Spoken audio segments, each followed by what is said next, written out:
할렐루야.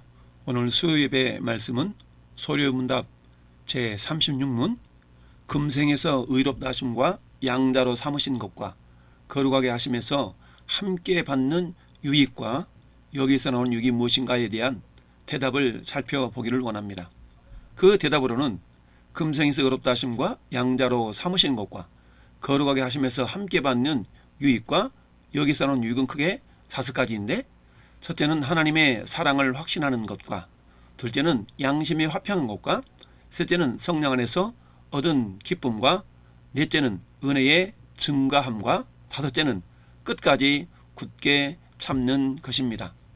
이처럼 소요리 문답을 통해서 우리의 신앙의 기초가 잘 세워질 수 있기를 바랍니다. 1643년 7월 1일 웨스트민스터 총회에 총 151명이 참석하게 됩니다. 이 가운데 30명은 평신도 사정관이며 나머지 121명의 목회자들로 구성이 되어서 대부분 칼빈 신학을 계승하는 청교도적 장로 교인들이 중심이 되어서 5년 7개월에 걸쳐서 작성된 신앙의 기초 틀입니다. 이것이 웨스트민스터 신앙 고백과 대소요리 문답 3개의 문서인데요. 웨스트민스터 소요리 문답이라 함은 회의 장소가 웨스트민스터 대예배당이었기 때문입니다. 소요리 문답에는 영광의 교제라는 말이 나오지 않습니다. 그러나 성인과 직분자 교육을 위해서 만들어진 대소요리 문답에서는 은혜의 교제와 영광의 교제를 나누어서 설명을 합니다. 말하자면 앞 단원의 첫 번째 측면에서 이미 받은 은혜의 교제를 설명했고, 이 단원에서는 앞으로 받게 될 유익으로서의 하나님과의 영광스러운 교제를 설명하는 것입니다. 우리의 삶은 이제 영광스러운 삶입니다. 이것은 앞으로 우리에게 남은 생애와 죽을 때와 부활할 때 이렇게 세 시기로 나눠서 살펴볼 수가 있습니다. 우리 한번 생각해 보십시다. 대체 무엇이 영광일까요? 인간의 삶에 어떻게 영광이라는 말을 붙일 수가 있을까요? 우리의 삶은 대체로 구질구질하고 팍팍합니다. 이것은 경험적으로 다들 알고 있습니다. 그런데 영광의 교제라고 하니 참 이상합니다. 그리고 죽음이 어떻게 영광의 교제가 될 수 있을까요? 모든 사람은 다 죽습니다. 죄의 대가가 사망이기 때문이죠. 즉 죽음은 원래 형벌이라서 누구에게나 두려움의 대상입니다. 그런데 어떻게 해서 죽음이 우리의 영광의 교제라고 하는 것일까요? 살고 죽고 부활하는 모든 것이 우리에게 다 유익임과 동시에 그리스도와의 영광스러운 교제이기 때문입니다. 그렇다면 그렇다면 내가 살고 죽는 모든 생애에서 실제로 그리스도와의 영광의 교제를 누리지 못한다면 그것은 제대로 된 삶이 아니겠네, 이런 식의 문제의식을 가지고 오늘 말씀을 잘 묵상할 수 있기를 바랍니다. 지금 우리는 효과적인 부르심과 그 결과로 주어지는 이생의 유익들, 곧 칭의, 양자됨, 성화로 이어지는 교리적인 용어를 하나하나 분석해 가고 있습니다. 복습해 보기를 바랍니다. 그리스도의 중보 사역이 지금 나와 우리 교회에 어떻게 적용이 되었나요? 성령께서 우리를 효과적으로 불러주신 덕분입니다. 그 내용을 구체적으로 살펴보기 위해서 살아있는 동안과 죽을 때와 부활의 때로 나누어서 설명을 했습니다. 그 중에서도 지금까지는 이 생에서의 어떤 유익들이 있는지 칭의, 양자됨, 성화를 통해 공부했습니다. 이렇게 공부하는 과정에서 우리 모두가 새삼 깨닫는 것은 이 모든 일이 우리 안에서 이루어지는 하나님의 사역이라는 점입니다. 우리가 하는 것이 아무것도 없습니다. 오직 믿음인데 그 믿음조차도 선물로 받은 것이었습니다. 다 받은 것이었다는 이야기죠. 오늘은 그 칭의, 양자됨, 성화에 수반되거나 거기에서 비롯되는 유익들을 공부합니다. 좀 더 눈에 보이는 유익들이라고 할 수 있습니다. 칭의와 양자됨과 성화의 결과물이라고도 볼 수 있죠. 거듭난 성도들이 살아가는 동안 그들의 삶에 따르는 변화이자 유익입니다. 이렇게 사는 것이 성도의 삶이요 기쁨인 것입니다. 그런데 주의할 것이 있습니다. 첫 번째는 이것은 표면에 드러나는 모습이라는 것입니다. 표면적이라는 뜻은 양심이 화평하고 성령 안에서 기뻐하는 모습이 실제와는 다를 수 있다는 것이죠. 표면이라는 것은 눈에 보이고 쉽게 느낄 수 있어서 좋지만 거짓으로 잘 포장된 경우 속을 수 있다는 것이 문제입니다. 진실과 거짓이 섞여 있을 수가 있습니다. 평안한 모습, 기쁨과 인내의 고차원적인 모습은 다른 종교에도 있습니다. 유사한 모습이 믿지 않는 사람들에게도 있다는 것이 문제이죠. 유사품인 셈입니다. 반대로 생각해보면 실제로는 좋은 것이 있더라도 그것이 표면에 드러나지 않을 수도 있습니다. 즉 교회 안에 이러한 아름다운 모습이 마치 없는 것처럼 잘 보이지 않을 수도 있다는 것이죠. 구분을 잘 해야 합니다. 겉만 보고 판단해서는 안 될 것입니다. 주의사항 두 번째는 또 이것은 과정이라는 것입니다. 은혜의 증진, 여기서 증진이란 0부터 시작해서 쭉 쌓아가는 것인데 그렇다 보니 기대치가 다르면 쉽게 실망할 수가 있는 것입니다. 80%, 90%까지 왔을 때에는 이제 조금만 더 가면 끝이 보이는구나 하면서 괜찮은데 5%, 10% 지점에서는 어떨까요? 막막하고 지치기도 하며 참 많이 힘든 것입니다. 하지만 우리 자신을 돌아볼 때에 우리가 체험하고 확인하는 은혜는 미미할 때가 많습니다. 그만큼 우리 삶은 완성이 아니라는 것입니다. 무조건 믿기만 하면 되는 게 아닙니다. 즉 여기에 적힌 말만 보고 곧장 꽃밭 같은 모습만 떠올려서는 안 된다는 것이죠. 우리 양심은 항상 언제나 화평한 것이 아니며 종종 슬픔이 우리를 사로잡고 견디기 힘든 고통도 있습니다. 그러나 중요한 것은 이것이 과정임을 잊지 않는 것입니다. 비록 100%는 미래에 완성된 시점이지만 지금 경험하는 것도 분명히 은혜이며 이것이 점점 자라나고 늘어날 것을 우리는 믿어야 합니다. 이 과정을 끝까지 잘 걸어간 것이 신앙인의 삶입니다. 과정이 길고 지루하며 험난하다 할지라도 타협하지 말아야 합니다. 세상 사람들은 야 너희도 우리처럼 살아봐. 왜 그렇게 답답하게 살아? 우리처럼 좀 자유롭게 살아보라고 이렇게 유혹합니다. 정작 진정한 유익은 우리에게 있는데 그 비참한 상태에 있는 그들이 자신들의 상태도 모르고 우리를 속이는 것입니다. 그런데 우리는 종종 거기 넘어가는 부끄러운 모습입니다. 화처럼 좋은 것을 방금 다 받아놓고도 곧 멸망할 삶이 좋은 줄 알고 거기에 동참해서 즐기곤 합니다. 그럴 때 아마 마음이 불편할 것입니다. 그 불편함이 곧 성도된 삶의 증거인 것이죠. 뭔가 이상하다 싶으면 빨리 돌이키는 것이 하나님 앞에 유익한 것입니다. 남이 나를 안 속이면 내가 나 스스로를 속일 때도 있습니다. 하나님의 사랑을 이야기하고 성도들과 교제하는 것이 마치 헛것 같고 피곤하다고 느낍니다. 하지만 며칠 지나면 다시 깨닫게 될 것입니다. 성도들과의 교제가 가장 유익하고 하나님과의 교제가 가장 행복이었음을 깨닫고 내가 왜 이렇게 다시 흔들렸을까 하는 의아하는 것입니다. 우리의 삶은 계속 이런 싸움의 반복입니다. 주변에 그런 나의 싸움을 지지해주고 격려하는 분들이 많을수록 행복일 것입니다. 그리고 헛된 싸움이니까 가급적 이런 싸움을 덜하도록 노력해야 합니다. 속지 맙시다. 나만 손해인 것입니다. 사람들은 자기가 세상을 왜 사는지 사실 잘 모릅니다. 이 생의 진정한 유익이 무엇인지도 딱히 대답할 말이 없습니다. 돈 많이 버는 것, 건강하게 오래 사는 것, 행복한 가정, 편안한 노후, 그렇게 나름대로의 의미를 부여하며 살아갑니다. 문제는 그러면서 만족하는 사람들입니다. 자기가 그렇게 나쁜 것 같지도 않고 돈도 잘 벌고 능력도 있고 사회적 지위도 높아서 지금의 삶에 딱히 불만도 없는 사람들이 가장 큰 문제입니다. 그런 사람들은 공부가 잘 안됩니다. 우리가 취할 유익이 따로 있다고 아무리 설명해 주어도 허허 웃고 넘어가는 그런 사람, 좋은 사람들, 이런 사람들은 적당히 타이밍에 깨우쳐 주어야 합니다. 당신도 어쩔 수 없는 죄인이라는 것을 아니? 사실은 굳이 우리가 깨뜨리려 하지 않아도 됩니다. 이런 분들을 위해서 하나님께서는 기회를 마련하십니다. 잘 나가는 사람들을 꺾으시는 때가 있습니다. 험난한 과정을 주시고 깨닫게 하십니다. 하나님께 맞으면 적당히, 아니 상당히 아픕니다. 그러니까 얻어맞고 정신 차리기 전에 자신의 상태를 빨리 깨닫는 것이 덜 피곤한 일인 것이죠. 우리의 대답은 너무나 명확합니다. 성도의 삶은 무엇을 유익으로 삼느냐의 선택이라고 할 수 있습니다. 성도라면 하나님께서 우리에게 선물로 주신 이 생에서의 유익을 추구해야 합니다. 먼저는 나 자신에게 그 유익이 되어야 하고 그것을 주위 사람들도 누리도록 권해야만 합니다. 부모, 형제, 애인, 직장, 동료 각자에게 소개하는 방법은 다양한 방법이 있을 수가 있습니다. 그 다양한 방법을 고민하고 그런 고민을 하는 것이 나의 주요 관심사가 되는 것, 바로 그것이 성도가 살아가는 것입니다. 그렇습니다. 하나님의 은혜 선물로 우리는 구원을 받았습니다. 나 같은 죄인 살리신 주 은혜 고마워.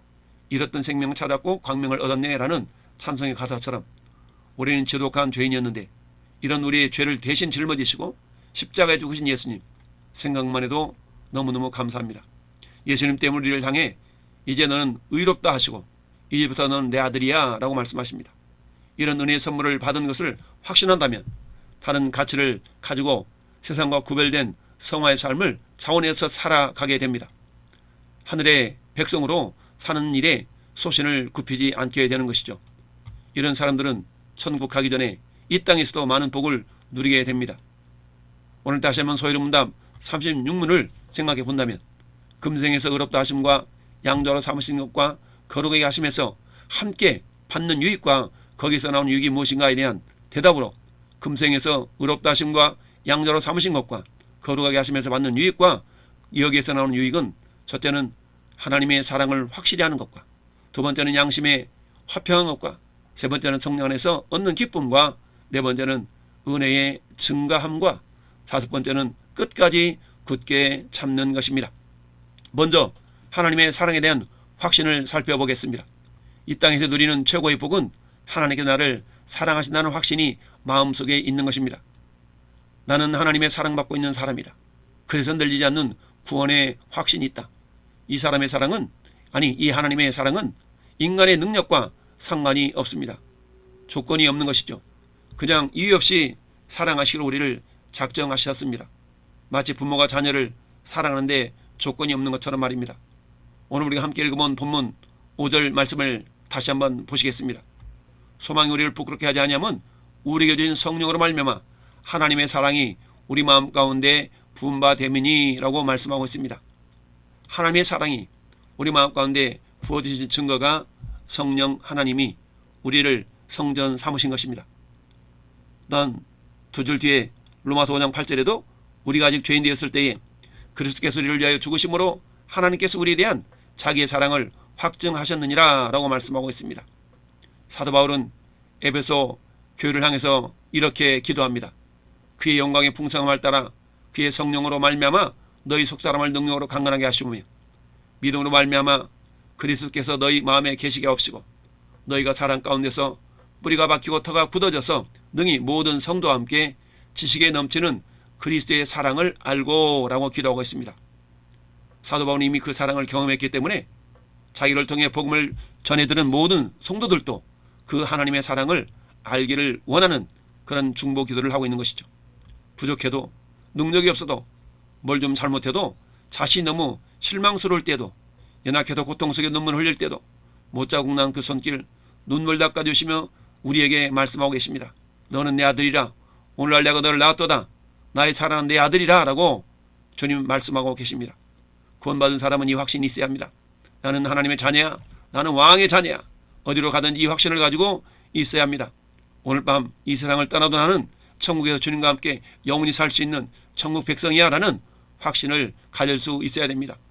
두 번째 받는 유익은 양심의 평화입니다. 마음의 고통, 고민이 사람을 얼마나 괴롭게 하는지 우리는 익히 알 수 있습니다. 배신, 고독, 버려짐, 죄책감, 비교당하면 내 마음을 내가 어떻게 하지를 못합니다. 이때 성령님이 우리 마음을 잡아주십니다. 나에게는 하나님이 계셔 나를 떠나지도 아니시고 나를 도와주셔 든든한 백이 생겼습니다. 마음이 든든합니다. 배신에도 고독도 버려짐도 비교당하는 것도 이길 힘을 주어 주시는 것이죠. 로마서 14장 17절에 하나님 나라는 먹는 것과 마시는 것이 아니요 오직 성령 안에서 의와 평강과 희락이니라 라고 말씀합니다. 뿐만 아니라 모세를 통하여서 하나님은 그 형 아론에게 이렇게 이야기했습니다. 하나님께서는 얼굴을 내게로 향하여 드사 평강 주시기를 원하노라 할지니라 하라. 그들이 이같이 내 이름으로 이스라엘 자손에게 축복할지니 내가 그들에게 복을 주리라. 하나님은 우리에게 평강 주시기를 원하시는 분이십니다. 사도 바울은 또한 빌립보 교회를 향해서 이렇게 말씀했습니다. 아무것도 염려하지 말고 다만 모든 일에 기도와 간구로 너희 구할 것을 감사함으로 하나님께 하리라. 그래 모든 지각에 뛰어난 하나님의 평강이 그리스도 예수 안에서 너희 마음과 생각을 지키시리라. 이 시간 우리 하나님의 평강이 여러분의 생각과 마음을 지키시는 은혜가 있기를 예수님의 이름으로 축원을 드립니다. 예수님께서 십자가에서 나의 죄를 다 짊어지시고 죽으셨기에 비록 죄를 지었다 할지라도 죄책감에 사로잡히지 않습니다. 나의 죄값은 예수님이 이미 다 지불하셨습니다. 사단의 참소에 고소의 정죄에서 우리가 자유할 수가 있습니다. 비록 거짓에 속아 죄를 지었을지라도 절대 정죄는 우리가 당하지 않습니다. 십자가 밑에서 우리는 자유할 수 있습니다. 너희 죄 흉악하나 눈과 같이 희겠네. 우리는 찬송과 가사를 늘 묵상하면서 자유할 수 있기를 바랍니다. 그러나 사람에게 잘못한 것은 사람에게 다 갚고 책임을 지고 변상을 해야 된다는 사실을 또한 우리는 알아야 됩니다. 세 번째 이 땅에서 받는 유익함이 뭡니까? 성령 안에서의 기쁨입니다. 구원의 확신과 양심의 평화가 있으면 따라오는 것이 기쁨입니다. 믿음의 사람들의 특징은 기쁨입니다. 오직 성령의 열매는 사랑과 희락과 화평과 기쁨과 오늘 본문 말씀 2절은 이렇게 얘기합니다. 하나님의 영광을 바라고 즐거워한다. 3절 말씀에는 환난 중에도 즐거워한다. 세상의 기쁨은 조건적입니다. 일이 잘 되었을 때는 기뻐합니다. 일이 잘 되지 않으면 기뻐하지 않습니다. 그러나 예수 믿는 사람들은 환난 중에도 고난 중에도 기뻐할 수가 있는 것입니다. 로마서 14장 17절 하나님 나라는 먹는 것과 마시는 것이 아니요 오직 성령 안에 있는 의와 평강과 희락이라 라고 말씀했습니다. 그래서 하나님은 사도 바울 입술을 통해서 항상 기뻐하라 라고 말씀하고 있는 것입니다. 여러분 어떻게 기뻐할 수가 있습니까? 어떻게 항상 기뻐할 수 있습니까? 그것은 하나님이 나와 함께 하심을 믿을 때, 아니 그 믿음이 내 안에 솟아날 때 항상 기뻐할 수가 있는 것입니다. 골로새서 1장 10절에도 주께 합당하게 행하여 범사에 기쁘시게 하고 모든 선한 일에 열매를 맺게 하시며 하나님을 아는 것에 자라게 하시고 그의 영광의 힘을 따라서 모든 능력으로 능하게 하시며 기쁨으로 모든 견딤과 오래 참음에 이르게 하시고 라고 말씀합니다. 여러분 하나님이 주신 기쁨은 모든 견딤, 오래 참음에 이르게 하십니다. 우리의 기쁨의 이유는 예수 그리스도이십니다. 그리 아니하실지라도의 신앙인 것이죠. 하박국 선지자의 깨달음은 외부적인 것 때문이 아니라 여호와 한 분만이 주는 기쁨의 근원을 그에게는 가지고 있었던 것입니다. 너는 왜 항상 웃니 슬퍼도 눈물 나도 이런 노래가 있습니다. 웃는 자만이 이 교회에 들어오는 것을 허락합니다. 기쁨은 예수의 사람의 모습이기 때문입니다. 항상 기뻐하라. 잘 될 때만이 아니라 잘 되지 않고 힘들어도 막히고 고난 중에 있다 할지라도 기뻐할 수 있는 것이 진정 하나님의 사람의 모습인 것이죠. 예수 잘 믿어도 고난이 있습니다. 그러나 우리를 넉넉히 이기게 하십니다. 하나님의 사랑에서 끊을 수 없습니다. 환난이란 현실보다 더 큰 기쁨을 주셔서 이기게 하시는 것이죠. 성도의 기쁨은 이 세상에서 잘 되어서 기쁜 것이 아닙니다. 무슨 조건이 있는 것이 아닙니다. 이것이 성도의 기쁨의 특징이죠. 우리의 기쁨은 죄사함, 하나님의 변하지 않는 사랑, 천국의 유업, 영원히 왕노릇할 것을 생각하면서 우리가 가지는 기쁨인 것이죠. 이 사실이 변하지 않는다는 확신이 있다면 어떤 실패 가운데서도 우리는 기뻐해야 진짜 신앙인인 것입니다. 그리스도인의 기쁨은 외부의 환경의 기쁨이 좌우되는 것은 진짜 기쁨이 아닙니다. 네 번째, 받는 유익은 은혜가 증가된다는 사실입니다. 은혜를 더 많이 알아갑니다. 모든 것이 은혜임을 압니다. 그러면 삶과 마음이 따뜻해집니다. 구원의 은혜는 물론 내 삶, 인생, 숨쉬는 모든 것, 건강, 가정, 그리고 내가 이 땅에 태어난 것조차도 우리는 모든 것이 은혜임을 깨달아 알게 됩니다. 그러면 행복감이 밀려옵니다. 은혜를 생각하면 마음이 풍성해집니다.